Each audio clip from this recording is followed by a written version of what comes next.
for a special season 2 of Here we go, Chuck+Schup season 2. Let's get it going. we are back in this thing, and we missed a lot of sports over the past couple of weeks, but you know what? The best part about sports, it's all year round, Keep baby. going. Just keeps going. That's how I like it. It's gonna keep going. Just like the NFL draft, which seems like it takes an endless amount of time. It's complete. We have the picks in front of us. We're gonna break it down. Who made the best choices and who made the worst choices. So, running through it real quick, Chuck, who do you think made one of the best picks in the first round of the draft? So I think, the best pick, I'm gonna have to go with, the O lineman with the Giants at number 7, Neal from Alabama. I think that was the best pick, and I think he's gonna be an All-Pro offensive tackle Hall of Famer, and he's gonna carry the Giants O line. I really hope so, man. And the Giants need to address O-line. They have done it, but very lackluster picks in the past. Hopefully that changes now. Hopefully. I'm gonna go with very hopeful. I'm gonna go with Jamison Williams for the Lions for a couple reasons. Well, he's an electric receiver, and the Lions have almost nothing beyond Amon-Ra St. Brown at receiver. But they traded with their rival, the Vikings, and all they really gave up out of it was like a second round pick. It was over 20 spots moved up. It was well worth it. Definitely. They need someone on offense to get them rolling, and not only like Hawkinson, and now they have him, and they also have Williams in the backfield. So I'm excited to see him. I'm looking forward to the Lions play this year for sure. I'm on Ra, bro. I'm on Ra. Honorable mention for best pick, I'm going to go with Jordan Davis for the Eagles. Now, I think the Eagles had an outstanding draft overall, but getting Jordan Davis, this guy runs a 4.73. That's a faster 40 time. at like 300 pounds, right? Yeah, a 4.7 40 time at almost 370 pounds. Faster than Patrick Mahomes.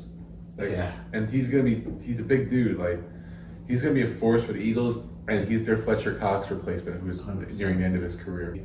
We'll see. I hate the Eagles anyway. Chuck, okay, let's flip the script a little bit. Who messed up bad? I don't know, this might be just like a shot at the Patriots, but like I was watching the draft, I think for the first time in a while, like actually watching a lot of the rounds. And all of a sudden I just see the Patriots, Western Kentucky, Bailey, I'm probably butchering this guy's name, I feel bad. Bailey Zeppi? Bailey Giuseppe's? Zipperoni? Bailey Zipperoni? Bailey Zeppelis? I don't know, but they picked him the 4th round, 137 overall. I hope, for my sake, I'm giving him a case to become the next like late round pick, Brady-esque type player, but I don't think this guy's ever going to see the field. Yeah, I don't know what's up with the Patriots, because one of my worst picks out of all of them, and this is like a consensus worst pick, but the Patriots at the bottom of the round picked Cole Strange, a guard out of Chattanooga, in the first round. It's odd enough. I mean, it seems like such a Patriots type pick, but most NFL scouts had him graded maybe going the second round. A lot of them had 3rd or 4th round for this guy, and the Patriots took him over many very talented prospects that were still available. But it was a strange pick, no pun intended, but it's not my worst pick. My worst pick has more of a compound effect. And I'm talking about the Texans at number 3. So maybe I am a little salty because I know the Giants wanted Derek Stingley. I wanted the Giants to get him, but they couldn't take a corner and both went off the board. Yeah. But it was a very stupid move by the Texans, and here's why. At number 15 pick, the Texans took Kenyon Green at number 15. A huge reach. And the only reason that they did that was because they were expecting one of these offensive linemen to fall to them at their next pick.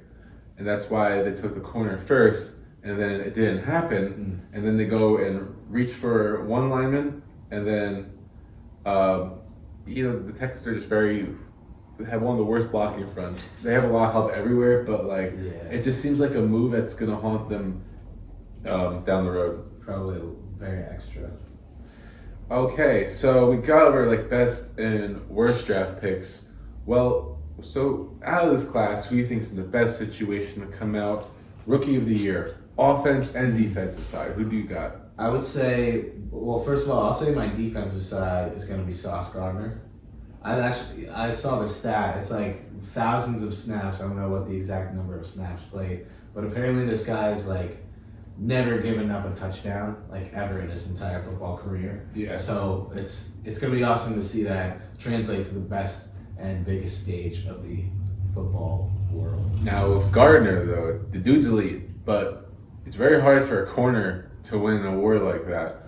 I mean, it's not like you can't do it, but for me, I'm going to go with a guy who's in a very favorable situation to rack up lots and lots of sacks, and that's going to be Aiden Hutchinson. Okay. He's going to be at the forefront of the Lions' defense, and the Lions play with a lot of tenacity and spirit under Dan Campbell. Yeah, that's true. And that's true. You know, homegrown prospect.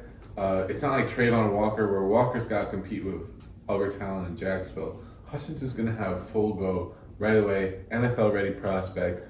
And I think let him loose. Yeah, any guy that can get 10 plus sacks, you know, I think they're going to look at that and put him over a corner who might have a good year but doesn't have the stats to show for it. I mean, even though he did go to Michigan, and we're not big fans of Michigan, but clearly not. I was on the page of not seeing him do well, but I do agree. I hope he actually pulls through and plays really well and wins it. Yes. On the offensive end of things, you know, there's a lot of really talented wide receivers to choose from in this group. So it's kind of hard for me to pick and choose one, but I'm going to go with Drake London. Okay. For a couple reasons. The Falcons have literally nobody at wide receiver. There is no competition there. Their second best guy is Olamide Zucchini. You remember that dude? No, I don't think I've ever heard that name. Yeah. Well, he's a bum. Zucchini. He's a bum. All the Falcons receivers are bums right now. So he's got all the rowing in the world. He's drawn comparisons to Mike Evans. Great size, great athlete, and the Falcons are going to be trailing in a lot of games this year.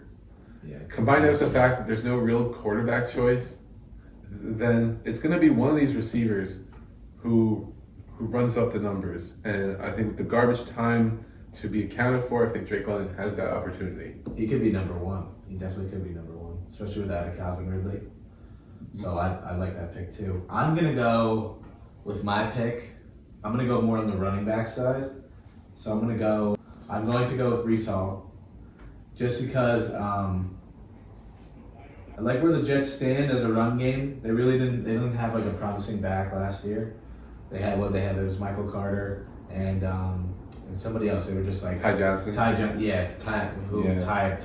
So now they got Wilson, Hall, and then they got not really a really good O-line, but they did some damage running the ball. And if they can incorporate both those things, Wilson's gonna run the play action and then bomb it downfield. So I'd love to see Breece Hall go off and win it. And I think Hall has the best potential of any of these running backs in this draft to be a 3-down kind of guy. 100%. Iowa State guy running power football. 100%. Yeah, but you know, Michael Carter, he's more of a receiving back. That's what he was out of college. This pick will allow him to return to his complementary role. True. So True.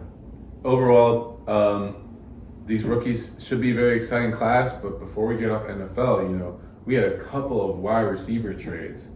We had A.J. Brown shockingly getting traded to the Eagles.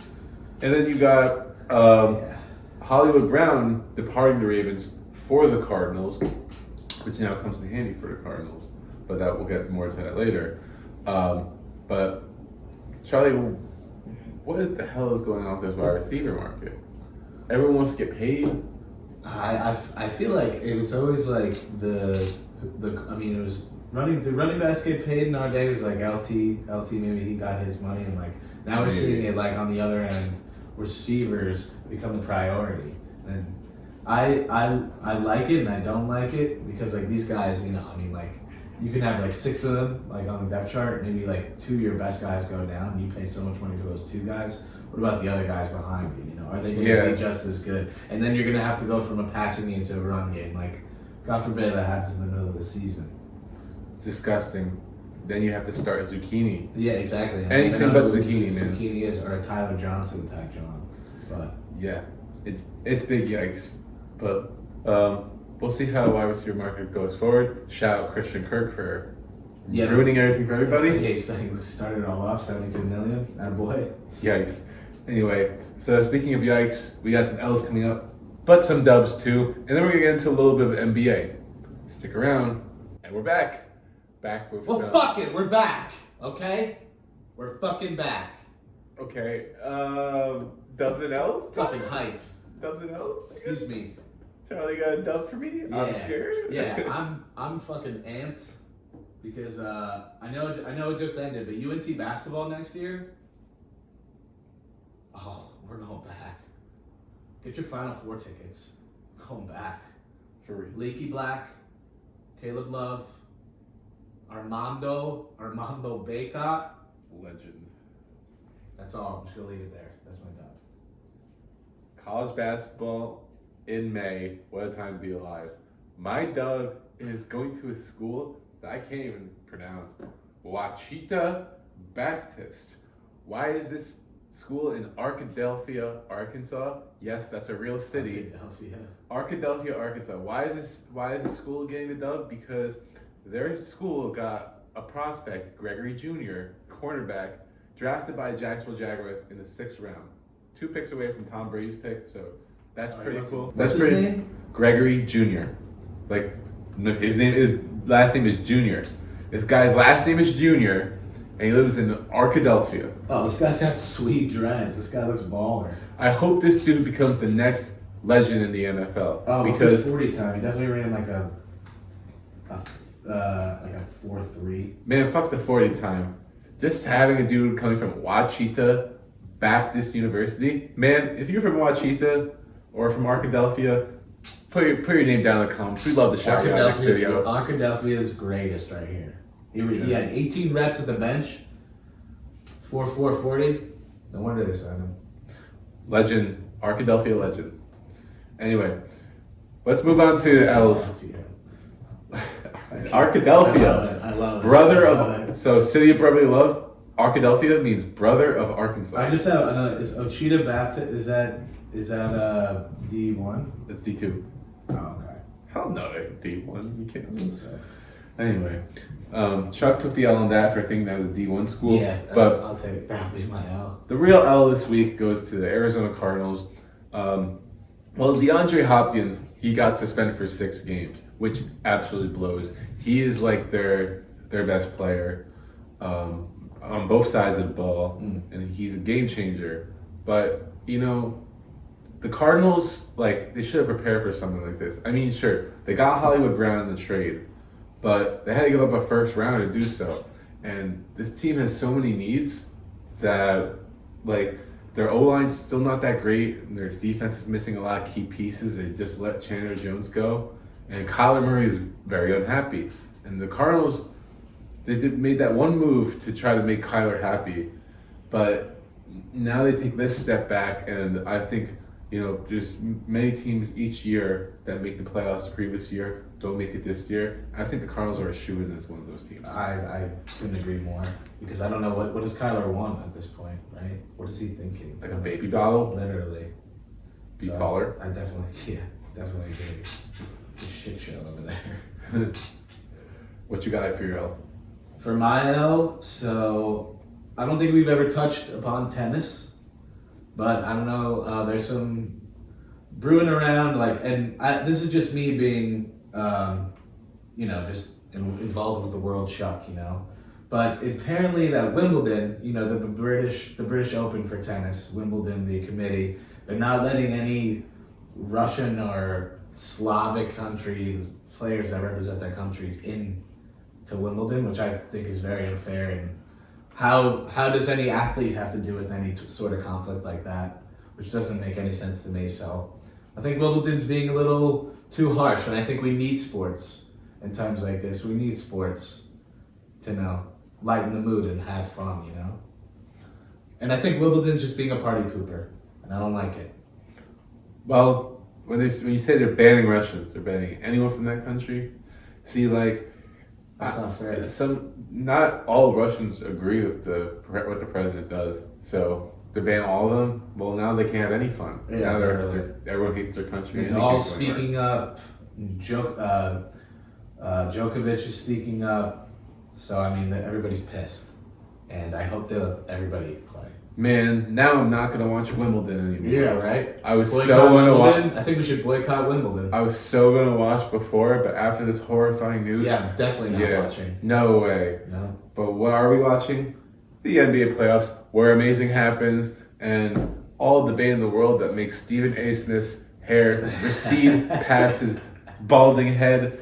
Listen, Chuck, we got a segment of our own called Cap or No Cap, and I think we haven't touched on the NBA playoffs in a while. Our Nets got eliminated, Yeah, so still salty. we can actually focus on what's going on in the second round now. So I'm going to start off last night's game, Sixers versus Heat. And the Sixers made like a tiny bit of a comeback in the second quarter, but then Maxey starts checking up threes and missing them. James Harden looks like a slug out there moving, and the Heat blew him out. Cap or no cap? The Sixers are screwed. That is no cap. They're screwed. No cap. They got Embiid. Embiid's injured. I mean, he broke his face. You can probably play on a broken face, but you're not going to be as confident going to the basket. And he literally I don't want to say completely carried that team, but he literally was their guy. Now they don't have their guy, and other guys they got to step up. Maybe I saw Tobias Harris last night step up a little bit, but he has to go above and beyond. And James Harden just isn't there. He's just non-existent. Yeah, it's really tough. it's really a big L for James Harden overall, because now we're kind of seeing he's nowhere near his former self. Maxey's great, but if his shots aren't on, then he's just kind of an inconsistent chucker, and inconsistent chucker. Yeah, just like you, bro. But look, the 76ers, they've been trying to win this chip, and it's really bad timing for them. But they look lost about their best player. Plain and simple. I actually just thought of a question right now: cap or no cap? Mm-hmm. The Sixers won the Ben Simmons James Harden trade. Cap or no cap? Well, what do you think? I think that's cap, absolutely, because sure Ben Simmons didn't play, but the Nets got a couple pieces with Steph Curry and Andre Drummond, who were okay, helped win some games here and there, but really all the players are washed, and that's got some draft picks out of it. Who knows how valuable they're going to be, but looking at Harden now, he's not worth. I wouldn't pay a couple first round picks for him right now. Me neither. So yeah, there's that. He kind of looks gross wearing number 1. Low key. Yeah, number 1. He's not number 1. He's had one too many donuts. Anyway, moving on. So, interestingly enough, I was watching NBA on TNT last night. I was watching the pregame show, and they had Draymond Green on like he always does. So Draymond Green got ejected last game. He threw a temper tantrum. Yeah. It was hilarious to see. Honestly, he deserves a dub for that as well. But he talked about something interesting. How he said his team never lost confidence in that game, because after Draymond Green went out, the Warriors' best defender, all the Grizzlies did in response was chuck up threes. And obviously it was a close game, but then losing in the end. Chuck, what do you think? Cap or no cap? Memphis is not a championship team. I as of right now, after watching that game, especially when you're at home and you don't win that after a prolific defender leaves the court for another team, you can't have that happen. So I want to say no cap. Yeah. But that's cap. Oh. I think the Grizzlies are a championship team. Yeah, they just shot bad, but they have great young players that they just have to keep the pace of energy up. And I'm not gonna lie, John Morant's my guy, and he literally was this close to making that bucket at the last second. He literally didn't put enough. He put too much muscle on it, and it banked off the top of the box and went far beyond the foul line. But if he makes that, they win. Wow, you really swerved me there. I really had you. I was believing you there for a second, but I was gonna agree with you at first. I say no cap. They're not a championship team right now. I just think that they're too young, and it's like their first year. Like playoff experience really comes in handy. You see it with teams like the Celtics and the Bucks, Jimmy Butler and the Heat, Sure. Warriors, Suns. All these teams that experience the playoffs are like cruising by, and the Grizzlies got by on that last series based on their talent mismatch over the Wolves. But it's not Memphis' year, but the future looks very bright. Could agree with that. Last thing, so we had some stars eliminated in the first round of the playoffs, including both the Nets superstars, and then you had Donovan Mitchell and Jamal Murray. Who's out? He's been eliminated all year. That's His true. Jokic. How do you think of Jamal Murray before Nikola? Luka Doncic, the first 2 games. Until they didn't. But so anyway, so then I look at Giannis, last year's Finals MVP, and Bucks are quietly storming into the second round without Chris Middleton, which is pretty impressive. So cap or no cap, Giannis is the most important player left in the playoffs right now. I want to say, no cap. He's the most important player left in the playoffs. So he controls the entire game. And, I mean, you saw it last night against a prolific Celtics defense. He absolutely made them crumble. And they had to play physically the entire game, and they couldn't keep up with him, let alone, he was also making good reads and good passes and just attacking the lane when you had to. So, Giannis is the most important player left in the playoffs. Yeah, well, I think it's very impressive how they limited them defensively and how Giannis has been able to carry them without their second best player. But I don't think he's the most important player left. I think the most important player left is Chris Paul from the Phoenix Suns. Yeah, that was true. Chris Paul really is. He is having an awesome playoffs. And then you got Devin Booker, who's kind of limping right now. DeAndre Ayton, he eats in the paint, but he's not having his best playoffs so far. It's really been Chris Paul that's been carrying the load, and they've been keeping the Suns afloat as the top contender. CP3, that's true. Assuming it's going to be a Suns and Warriors matchup, as it's what it's heading to right now, they're going to need every minute of Chris Paul with his defense and his decision making. He's the quarterback of that whole team, and I think Chris Paul's impact on the Suns means a little bit more than Giannis is on the Bucks. All right. Okay. Charlie's saying cap. That is cap, but Giannis is just a freak. But, Yes. But I want to say this is pretty good NBA playoff so far. Even though every top seed has won their game, no lower seeds have advanced. Well, the games have been good. The games have been pretty good. The series have been pretty good, except for the Nets Celtics, where I want to absolutely rip my head off and throw myself through the window. But Yeah. besides that, it's been pretty entertaining. Yeah, hopefully they get their shit together. So at Eastern Conference Finals, who you got? With the way that's going, I really think the Celtics can come back. It was no joke how the Celtics beat the Nets in the first round. Yeah, no joke. It was terrible. Their defense and shot making was really good. Just because they lose one game doesn't, teams all the time come back and make it 4-1. I think it's going to be Celtics, and I think it's going to be Heat. But then after that, I think the Heat will make it to the finals. Okay. I just think the Heat are so well rounded. I think they are stacked. I was watching the other night. They are stacked. And it's almost like they got a little chip on their shoulder because True, especially from they were the number one seed. They're just being so overlooked. Yeah, I agree. I do agree. And then you said Warriors.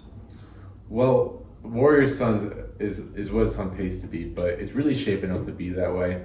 But I would love to see Grizzlies Suns. Thank you. I agree. Grizzlies. Yeah. I want Grizzlies Mavs. Yeah, but Luka's got nobody. It's not going to happen. I wish I could make it happen, buddy, but it's not going to happen. We'll see. Hey, Chuck, you mind if I go off King to end the show? Yeah. What? Yeah. Okay, so if you were watching the NFL draft in the first round on Thursday, so you noticed that after the Jaguars make a pick, the Lions were on the clock, and instantly their pick was in. Yeah. Remember that? I was so relieved as a fan. because that saves so much time when you know the inevitable is going to happen. Like everyone knew the Lions were going to take touchdowns at that point. Yeah. And they hand their pick in really quickly, which is great. Like if you know who you're going to pick, hand it in. Apparently, the NFL was not happy that they handed their pick in early because they need more airtime, for ESPN and their commercials. Oh my God. So as soon as that pick happened, and when pick is in, and then the NFL, they're like, wait, we're going to the commercial. Wait, stop it. We need more advertising dollars. My whole going off king is basically centered around that. How the NFL, it's nice to have all these like fans announcing picks and all these guest speakers and stuff and doing all this other stuff and trying to make the NFL draft a big thing. True. Anyone who's watching the draft, they just want to see the picks. They don't care about this other stuff. So why are you trying to bore your main core audience? What are you trying to get like casual fans to watch the draft? They're not watching the draft. Only the real diehards are watching the draft. And the people who are trying to get like their mock drafts right, like nobody wants to wait until midnight for the draft, for the first round of the draft to be over. Like, I heard that today. It didn't surprise me because typical NFL wants all the money in the world. It doesn't care what the consequences are. But that's my going off king. Like, that was ridiculous. I agree. I can't agree more. Shoot. Holy I think crap. that's how we end the episode. Baby. That's how we end the episode. That's how you go off, King. Come That's on, how we man. go off. Evan Giants Neal, are back. Kayvon Thibodeau, welcome to the team. Let's go. And we welcome you to season 2. And Neil. And my boy Neil.